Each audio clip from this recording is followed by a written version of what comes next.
테슬라가 다시 한번 높은 상승을 할 것으로 예상됩니다. 반갑습니다. 오늘은 많은 분들이 궁금해하시는 테슬라의 현재 상황에 대해 이해하기 쉬운 흐름으로 차분히 정리해드리겠습니다. 현재 테슬라의 상태가 어떤지, 앞으로 어떤 변수들이 또 주가를 움직일지, 실제 투자 운용에 활용할 수 있는 체크리스트와 전략을 빠르게 알아가 볼게요. 그럼 시작하겠습니다.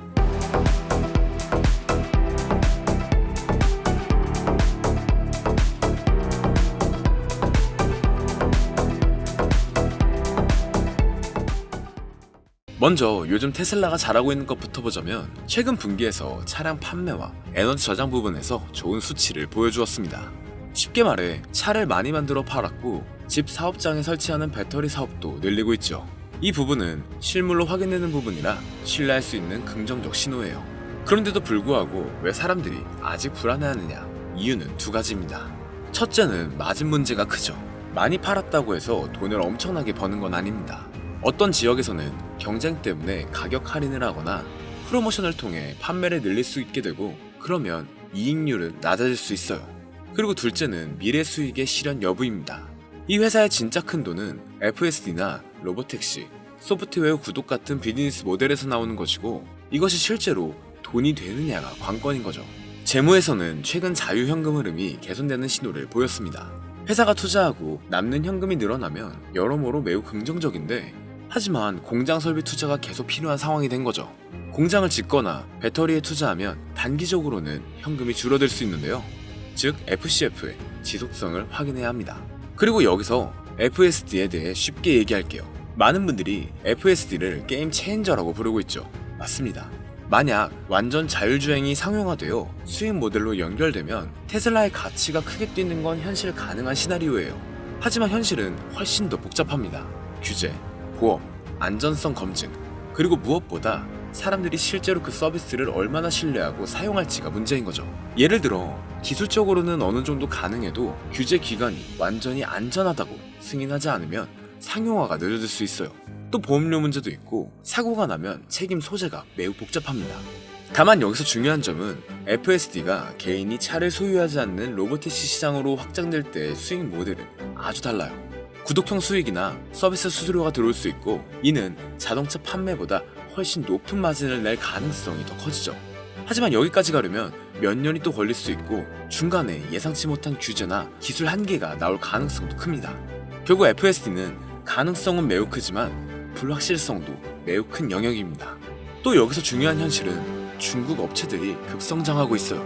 BYD 같은 회사들은 가격 경쟁력과 배터리 효율성, 지역 네트워크를 무기로 점유율을 빠르게 늘리고 있습니다. 결국 테슬라가 받는 압박은 가격 경쟁과 지역 맞춤 전략에서 오겠죠. 테슬라가 브랜드와 기술로 방어할 수는 있겠지만 모든 지역에서 무조건적으로 높은 마진을 유지하기는 쉽지 않게 됩니다. 따라서 경쟁 심화는 판매량 증가와 동시에 마진 압박을 동반할 수 있다는 건데 이 점은 투자자가 꼭 유념해야 할 겁니다. 그리고 지금 시장에서는 의견이 크게 갈려 있어요. 어떤 전문가는 테슬라가 앞으로 몇 년 내에 큰 돈을 벌 것이라고 아주 낙관적인 모습입니다. 반면 다른 전문가는 밸류에이션이 이미 높아서 리스크가 크다고 경고하고 있죠. 유튜브 같은 공간에서는 감정적, 극단적 의견이 잘 확산됩니다. 대박난다는 콘텐츠가 조회수가 더 높고 곧 망한다는 콘텐츠도 반응을 크게 얻죠. 우리 시청자분들이 이걸 조심해야 하는 이유는 여론에 휩쓸려 충동적으로 또 매도를 하게 되면 큰 손해를 볼 수 있기 때문인데요. 자, 그렇기 때문에 이렇게 영상을 시청하시는 많은 분들이 투자를 할 때 유튜브 검색 또는 SNS 그리고 지인들에게서 정보를 얻습니다. 하지만 그 정보가 정말 믿을 만한 정보일까요? 투자는 종목을 선택하고 타이밍을 잡아서 수익을 내는 확률 싸움입니다. 그리고 그 판단의 근거가 많아질수록 확률이 높아지고 리스크는 상대적으로 낮아지죠. 그래서 잠시 오늘 영상에서는 그 확률을 높이는 머리를 이식해드릴 예정인데 조금만 더 집중해주시면 앞으로 투자함에 있어 분명 좋은 결과를 얻으실 수 있을 겁니다. 먼저 이전 영상에서 리스크 관리가 필요한 때라고 공유를 해드렸었는데 마침 미국 주식과 가상화폐의 하락이 이어지고 있습니다. 미리 준비한 우리는 앞으로 더 좋은 기회를 잡을 수 있을 것 같네요. 그런데 여러분, 정말 유튜버, 인플루언서의 그럴듯한 말들을 믿으시나요? 그들은 사실 여러분들이 돈을 버는 것에는 관심이 없습니다. 물론 좋죠. 구독자와 팔로워가 늘어날 테니까요. 하지만 그들은 여러분의 인생을 책임져 줄 수는 없습니다. 저 또한 마찬가지고요. 그리고 정말 그들이 전문가일까요? 물론 자료 조사를 더 많이 할 테니 평균보단 나을 수 있습니다. 하지만 진짜 전문가는 방구석 컴퓨터 앞에 앉는 것이 아니라 바로 미국 월스트리트에 있죠. 그럼 이제부터 우리에게 정말 필요한 정보들만 쏙쏙 빼와서 객관적인 시각에서 공유드려 볼게요. 오늘 이 영상을 통해 여러분은 월스트리트의 전문가들이 실제로 사용하는 데이터 분석 방법을 배우게 될 겁니다. 지금부터 말씀드릴 4가지 데이터만 추출할 수 있다면 여러분도 월스트리트 전문가들과 같은 시각으로 시장을 바라볼 수가 있어요. 첫 번째 핵심 데이터는 내부자 매수 동향입니다. 이런 질문을 해보면 좋습니다. 최근 CEO나 CFO와 같은 임원들이 자기 회사 주식을 사고 있는가? 내부자가 자기 돈으로 사는 건 미래 실적 자신감의 신호인데요. 특히 대량 반복 매수는 강력한 긍정 신호죠. 회사의 미래를 가장 잘 아는 사람들이 자기 돈을 거는 거잖아요. 워렌 버핏이 말했습니다. 내부자들이 사는 이유는 한 가지뿐이다. 바로 돈을 벌기 위해서다. 두 번째 핵심 데이터는 애널리스트 목표가 상향 종목을 찾는 겁니다. 최근 월가에서 목표 주가를 올린 종목은 무엇인가? 전문가들이 회사 가치를 더 높게 본다는 뜻인데요. 이건 단기 모멘텀이나 심리를 동시에 자극하는 엄청난 요소예요. 골드만삭스나 모건 스탠리 애널리스트들이 목표가를 바꾸는 건 그냥 기분으로 하는 게 아니거든요. 세 번째 핵심 데이터는 ETF 거래량과 자금 유입의 순위입니다. 이번 주 어떤 섹터 ETF에 돈이 가장 많이 들어왔나를 보는 건데 섹터별 돈의 흐름을 보면 시장 주도 업종이 바로 보입니다. 돈이 몰리는 곳이 시장이 믿는 방향이에요. 개별 주식은 속일 수 있어도 수십억 달러가 움직이는 ETF의 흐름은 속일 수가 없거든요. 그리고 네 번째는 유동성입니다. 미국의 유동성, 즉 M2 통화량이나 영래포 잔액은 어떻게 변화하고 있는가 이걸 보는 겁니다. 유동성이 늘면 위험 자산에 돈이 잘 들어오고 줄어들면 투자 위축이 옵니다. 시장 전체를 움직이는 연료 같은 개념이 되는 거예요. 내부자가 자기 주식을 사고 전문가가 목표가를 올리고 돈이 한 섹터에 몰리고 시장 유동성까지 늘어나고 있다. 이건 그냥 돈이 몰리는 자리입니다. 단순히 감으로 투자하는 것과는 차원이 다른 거죠. 우린 이렇게 객관적인 근거와 정확한 데이터를 바탕으로 의사결정을 할 수가 있습니다. 누가 좋다고 해서 그냥 막 투자하는 것과는 다른 결과가 나오는 것은 당연한 사실이 아닐까요? 생각보다 너무 많은 것들을 알아봐야 해서 아마 하나하나 찾아보시는 분들은 극히 드물 겁니다. 그렇기 때문에 이런 방법들을 아주 쉽게 찾을 수 있는 방법을 바로 공유해 드릴게요. 자, 그럼 이제 AI로 실제로 아주 쉽고 빠르게 분석해 볼 건데 첫 번째 전략부터 시작하겠습니다. 내부자 매수 동향을 분석하는 건데 조금만 상상을 해보세요. 여러분이 어떤 회사의 CEO라면 회사의 미래를 가장 잘 아는 사람이겠죠. 그런데 그 CEO가 자기 돈으로 자기 회사 주식을 대량으로 사고 있다면 이건 그냥 시도가 아니라 강력한 확신의 표현이에요. 미국에서는 SEC 규정에 따라 모든 내부자 거래가 공개됩니다. 하지만 이 데이터가 워낙 방대해서 일반인이 분석하기엔 어렵고 또 많이 귀찮죠. 하지만 이제는 AI가 이 모든 걸 실시간으로 분석을 해줍니다. 2022년 말 메타의 마크 저커버그가 2년 만에 처음으로 자사주를 매수했을 때를 기억하시나요? 그 이후 메타는 큰 폭으로 상승했습니다. 우연일까요? 절대 아닙니다. 내부자들은 분기 실적 발표 전 일정 기간 동안 매매가 금지됩니다. 하지만 그 금지 기간이 끝나자마자 매수한다면 이건 다음 분기 실적에 대한 강한 자신감을 의미하는 거죠. 그럼 제가 실제로 AI에게 질문을 해볼게요. 여러분도 똑같이 따라하시면 됩니다. 보이시죠?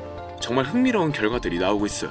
임원들의 매수 방식과 패턴을 보면 신규 진입 케이스와 일정 가격 이하에서 반복적인 대량 매수 패턴이 발견되었습니다. 그리고 주된 종목은 헬스케어와 바이오테크 종목이네요.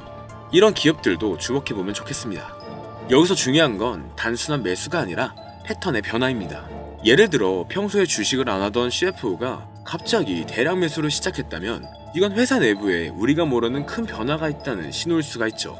헬스케어와 바이오 섹터에서 공격적인 대량 매수가 발생하고 있고 테크와 IT 종목도 대량 반복 매수가 되고 있는데요. 그리고 금융, 리츠, 부동산도 앞으로의 금리나 기대감 때문에 신규 매수가 늘어나고 있음을 볼 수 있습니다. 이건 놓치면 아쉬운 좋은 신호로 보여지는데 하지만 내부자 거래 분석에도 한계가 있어요. 내부자들도 때로는 잘못 판단할 수 있고 매수 이유가 투자 목적이 아닐 수도 있겠죠. 그래서 다른 지표들과 함께 종합적으로 판단하는 것이 좋습니다. 그럼 바로 다음 지표를 살펴볼게요. 우리의 두 번째 무기는 애널리스트들의 목표가 변화를 추적하는 거예요. 월스트리트의 애널리스트들은 여러분이 생각하는 것보다 훨씬 신중합니다. 그들이 목표가를 바꾸는 건 그냥 기분에 따라 하는 게 아니거든요. 골드만삭스나 모건 스탠리의 애널리스트가 목표가를 올린다는 건 그 뒤에 수십 시간의 분석과 경영진들과의 미팅, 그리고 회사의 펀더멘탈 변화에 대한 확신이 있다는 뜻입니다. 특히 우리가 주목해야 할 것은 연속적인 상향입니다. 한 애널리스트가 목표가를 올리면 다른 애널리스트들도 따라서 올리는 경우가 많아요. 그럼 이때가 바로 기회가 되죠. 2023년 초 엔비디아를 기억해보세요. AI 붐이 일어나기 전에 이미 애널리스트들은 목표가를 연쇄적으로 올리고 있었습니다. 그 신호를 읽은 투자자들은 큰 수익을 얻었었죠. 그럼 또 다음 질문으로 넘어가 보겠습니다. 여기에서도 정말 흥미로운 결과들이 보이네요. 엔비디아에 대해 여러 애널리스트들의 목표가를 올렸습니다. 상향 이유를 보면 AI 인프라 수요와 미국 정부의 수출 허용 때문이었는데, 기술주가 아닌 월마트도 3명의 애널리스트가 평균 14% 이상의 상승 여력을 보고 있다는 점을 주목하면 좋겠는데, 여전히 목표가와 현재가의 괴리가 너무 클 때는 과도한 낙관 때문에 오히려 위험한 신호일 수 있으니 주의하시면 좋겠습니다. 기술주에서는 AI 관련 기업들의 목표가 상향이 두드러져요. 소비 리테일 같은 경우는 공급망, 관세 이슈 극복이 있고, 금융주는 성장 지속성으로 높은 평가를 받고 있습니다. 주요 기관들의 특징을 살펴보면 골드만삭스는 AI, IT, 헬스케어 등 대형주에 집중하고 있고, 모건 스탠리는 은행, 리테일, 리츠 등을 신중하게 상향 조절했습니다. JP모건은 금융, 테크, 소비 대기업 위주로 시장을 바라보고 있네요. 그리고 이 내용을 파악할 때 목표가 하향 조정도 놓치면 안 되는 중요한 신호예요. 성장성이 둔화되는 경우나 지정학적 리스크가 있는 종목들은 목표가 하향 압력을 받고 있습니다. 이 내용을 바탕으로 3명 이상이 동시에 목표가를 올린 종목을 주목하고, 상승 여력이 15% 이상인 종목을 선별, 해당 섹터의 펀더멘탈 계산 여부를 확인한 다음 목표가를 올린 애널리스트들의 과거 정확도를 체크해보면 좋습니다. 다른 지표들과의 일치성까지 확인하면 애널리스트 목표가를 활용한 투자 전략을 수립할 수가 있죠. 또 세 번째 비밀은 ETF 자금 흐름을 읽는 거예요. ETF는 돈이 어디로 흐르는지 보여주는 가장 정확한 지표입니다. 앞서 말씀드렸던 개별 주식은 속일 수 있어도 수십억 달러가 움직이는 ETF의 흐름은 속일 수가 없어요. 기관 투자자들이 어떤 섹터에 베팅하고 있는지, 또 어떤 테마가 뜨고 있는지, 심지어 지정학적 리스크에 어떻게 대응하고 있는지까지도 모든 게 ETF 흐름에 나타납니다. ETF 자금 흐름의 가장 중요한 특징은 선행성이에요. 주가가 움직이기 전에 먼저 자금이 움직이는 경우가 많다는 뜻입니다. 이건 정말 강력한 힌트죠. 2022년 러시아 우크라이나 전쟁이 터지기 2주 전 이미 에너지와 방위 산업 ETF에 자금이 몰리고 있었어요. 뉴스보다 돈의 흐름이 더 빨랐던 거죠. 여기서도 재미있는 패턴이 보이네요. SP500 관련 지수와 나스닥 종합지수에 엄청난 자금이 유입되고 있어요. 순자금 유입이 가장 많은 ETF를 살펴보면 대형주, 성장혁신주, 장기채, 그리고 실물자산, 원자재에 돈이 몰리고 있음을 볼 수가 있습니다. 레버리지를 활용하고 있는 ETF들에서 자금이 빠져나가고 있고, 인플레 경제감에 장기 채권에서도 일부 유출이 지속되고 있는데요. 테마의 변화를 보면 AI 관련 ETF들이 압도적인 자금 유입을 보이고 있습니다. 반면 바이오테크, 신흥국 ETF들은 유출이 발생하고 있네요. 이렇게 글로벌 투자 심리도 어떤지 ETF 흐름으로 알 수가 있습니다. ETF 흐름을 활용한 투자 전략을 위해선 자금 유입이 급증하는 섹터 ETF의 주요 구성 종목을 또 분석하고, 섹터 로테이션 초기 신호를 포착해서 선제 대응하는 것, 그리고 테마 ETF 흐름으로 새로운 투자 트렌드를 발굴하고 지역별 ETF 흐름으로 글로벌 리스크를 대응할 수가 있습니다. 또 거래 급증은 ETF로 단기 변동성을 활용할 수도 있겠네요. 다만 ETF 흐름을 분석할 때는 단기 흐름에 너무 의존하지 말고 최소 2주에서 3주의 트렌드를 파악해보는 것이 좋습니다. 분배금 지급일이나 일밸런싱 등 날짜들의 기술적인 요인도 고려해봐야 돼요. 또 ETF 규모가 너무 작으면 소수의 거래로도 흐름이 왜곡될 수가 있어요. 이제 마지막 무기는 유동성입니다. 유동성이란 간단히 말해서 시장에 돌아다니는 돈의 양이에요. 유동성이 주가보다 먼저 변합니다. 2020년 코로나 때 연준이 무제한 양적 완화를 발표하자마자 2년간의 상승 랠리가 시작됐죠. 반대로 2022년에는 테이퍼링 암시만으로도 성장주들이 무너지기 시작했고요. 이런 변화를 파악하기 위해서 또 질문을 넣어보겠습니다. 정말 중요한 데이터들이 나오고 있어요. M2 통화량은 전년 동기 대비 4.5% 증가, 현 수준은 역사적 고점보다도 소폭 상회하는 수준입니다. 영래포 잔액을 보면 더 흥미로운 패턴이 보여요. 영래포는 시장에 있어 잉여 자금을 연준에서 흡수하기 위해 사용하는 단기 금융수단입니다. 이렇게 영래포 잔액이 크게 줄면 일반적으로 위험자산 선호가 증가해서 주식시장의 상승 요인으로 해석됩니다. 지금 상황을 보면 1조 8천억 달러 이상에서 6천억 달러대까지 빠르게 감소한 것을 볼 수가 있네요. 이건 주식시장의 긍정적인 신호가 되는 것이죠. 그리고 달러 인덱스가 강세를 보이고 있습니다. 달러의 강세는 수출 기업들에게는 부정적이지만 매수 기업들에게는 상대적으로 유리합니다. 현재 상황을 종합해보면 유동성 환경은 좋지만 신중한 낙관 구간으로 전환되고 있는데요. 대형 성장주, 테크주, 방위주 위주의 강세가 지속되고 있고 중소형 가치주와 신흥국들은 선별해서 접근해야겠습니다. 하지만 신용 리스크와 단기 충격을 대비해서 위험 관리와 포트폴리오 분산이 필요하겠네요. 정리된 해석을 보면 주식시장은 재상승 여력이 있지만 인플레이션 리스크와 단기 변동성 확대, 또 신용 리스크들에 여전히 유의해야 할 변수로 남아있음을 볼 수가 있죠. 또 한 가지 특이한 점은 비트코인과 나스닥의 상관관계가 높아지고 있다는 것입니다. 시장이 비트코인을 이제 위험자산 중 한 종류로 보기 시작했다는 거죠. 다시 말해 투자자들이 경제가 좋아질 것 같다, 위험을 감수할 수 있다라고 느낄 때 비트코인과 기술주를 함께 매수한다는 뜻입니다. 우린 암호화폐 조정 속에서 또 새로운 기회를 찾을 수 있겠네요. 그런데 아무리 좋은 종목도 시장 분위기에 따라 가격이 달라집니다. 시장 타이밍이 중요하다는 뜻이죠. 시장 타이밍은 세 가지 지표로 보다 쉽게 파악할 수 있습니다. 먼저 빅스 지수는 시장이 얼마나 불안해하는지를 보여주는 지표입니다. 30 이상이면 극도로 불안한 상태로 매수 기회가 될 수도 있고 15에서 25 사이는 정상 범위, 12 이하는 조정을 대비할 필요가 있다는 뜻이 되죠. 현재 지수는 15.57로 정상 범위 내에 있네요. 다음은 상승 하락의 종목 비율입니다. 오늘 오른 종목이 더 많은지 내린 종목이 더 많은지를 보는 건데 상승 종목이 더 많다면 시장에 힘이 있다는 뜻이고 하락 종목이 더 많다면 시장이 약하거나 조정 신호로 볼 수 있죠. 지금 이렇게 조정 신호를 보이고 있음을 볼 수가 있습니다. 그리고 마지막으로 52주 신고가, 신저가 종목 수입니다. 핀비지에 들어가 보시면 오늘 52주 신고가 종목의 수와 52주 신저가 종목의 수를 볼 수가 있는데요. 시장에서 진짜 강한 종목이 많은지 약한 종목이 많은지를 알 수 있습니다. 신고가 종목이 많다면 강세 신호, 신저가 종목이 많다면 약세 신호를 보여주죠. 그리고 그룹에 들어가 보면 하루, 일주일, 한 달, 세 달 이런 식으로 기간별로 어떤 섹터가 가장 강했는지를 확인할 수가 있어요. 그런데 이렇게 확인하는 것도 귀찮다면 그냥 AI에게 물어보면 됩니다. 정리해볼게요. 빅스지수는 시장의 공포와 안정을 확인하고 상승 하락 종목 비율은 시장의 힘을 확인하는 겁니다. 그리고 52주 신고가, 신저가 종목의 수는 진짜 강한 종목과 약한 종목을 확인할 수 있죠. 이 세 가지만 봐도 시장 전체 분위기를 한 번에 알 수가 있습니다. 여기에 내부자 매수, 애널리스트들의 목표가, ETF의 자금, 유동성 같은 데이터까지 결합하면 월스트리트 전문가 수준의 시각으로 시장을 바라볼 수가 있죠. 이제 이 5가지 전략을 어떻게 조합해서 사용하는지 말씀드릴게요. 가장 강력한 신호는 5가지가 모두 같은 방향을 가릴 때예요. 예를 들어 마이크로소프트를 보면 CFO가 대량 매수를 진행하고 있고 애널리스트의 목표가도 여러 기관에서 상향하고 있습니다. 기술주 ETF로 자금도 유입되고 있죠. 그리고 유동성 환경도 아주 긍정적인데요. 시장 분위기는 빅스 지수는 안정되고 있고 상승 종목이 우세하며 신고가 종목도 증가하고 있는 추세입니다. 바로 이런 경우가 확신을 가지고 투자할 수 있는 상황이 되는 거예요. 반대로 5가지 지표가 모두 부정적인 상황은 피하는 것이 좋습니다. 오늘 말씀드린 5가지 핵심 전략을 제대로 활용한다면 다른 투자자분들보다 훨씬 유리한 위치에 설 수 있을 거예요. 영상을 보며 따라해보셔도 되고 이게 너무 어렵다면 아주 쉽게 이런 방법들을 찾아낼 수 있는 핵심 키워드를 알려드릴게요. 이 키워드는 바로 GPT에게 입력만 하면 앞서 말씀드렸던 정보들을 한눈에 볼 수 있게 됩니다.